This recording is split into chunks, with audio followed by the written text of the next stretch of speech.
perfect.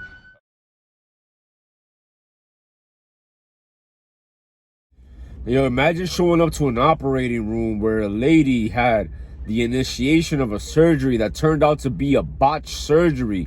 They made a mistake, and now they're playing hot potato. They're throwing the patient on you. They want you to transport her expeditiously because they can't handle the heat. They can't handle the consequences of their mistakes, so they throw the patient on you. But guess what? While they're doing that, there's a lot of stress in the air from the people who are liable for what's going on with this patient. You got the patient on a ventilator. They're on medications. And they're not in stable condition. They need to be transported to the emergency room and eventually transported to an ICU because she's in that critical of shape. What happens? The stress within that healthcare provider's mind is through the roof. They don't feel well because they know that they didn't do well. And why do I bring this up?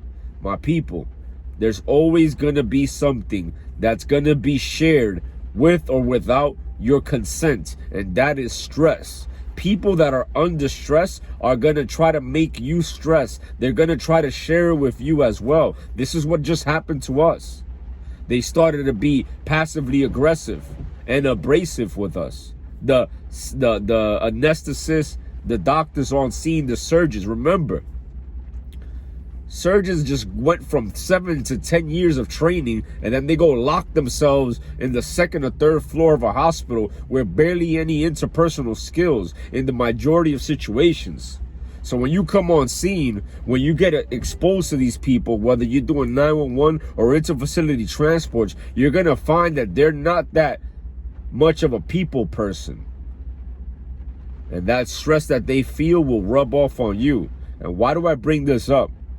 Listen, in healthcare, in life, you will be stuck with situations that cause you stress. But if you have a positive venting mechanism, then that stress will help you use that positive venting mechanism more often. So for example, when I'm feeling stressed out, I go ahead and do jujitsu. And when I go into jujitsu, when I go and lift heavy weights, I go in there and I'm a little stressed out, but when I step out, I'm feeling euphoric. I'm feeling on top of the world, but most importantly, I'm very calm and I have a better perspective on life. I don't let the stress get to me. So if you live a high stress job, if you have a high-stress job or a high-stress lifestyle, the number one way for you to be able to mitigate the stress caused by your lifestyle, by your job, is by having a positive venting mechanisms that include, but is not limited to, physical fitness, martial arts, doing good for other people so that you can feel good. Remember,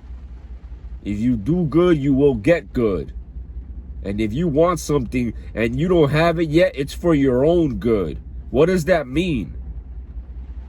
If you're not able to do the times table, then what the fuck are you doing in algebra class?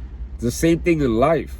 If you can't handle little stresses in a positive manner, then how could you go ahead and grow up to be a better person? You have to pass the level you're in now. So although these doctors went ahead and did all these years of training, their personal development is 0 to none. They have professional development, but not personal development. But don't let that be you.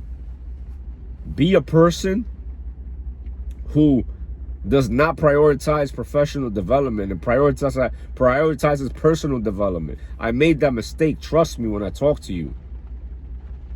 So again, if you deal with a police officer, if you deal with a member of the healthcare team, that they're rubbing their stress off on you, don't take it personal. They would have done that to you or anybody else. Just keep it pushing.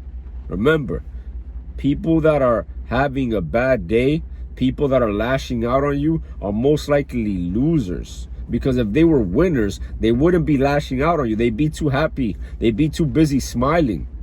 They'd be too busy winning. I hope this helps. Peace.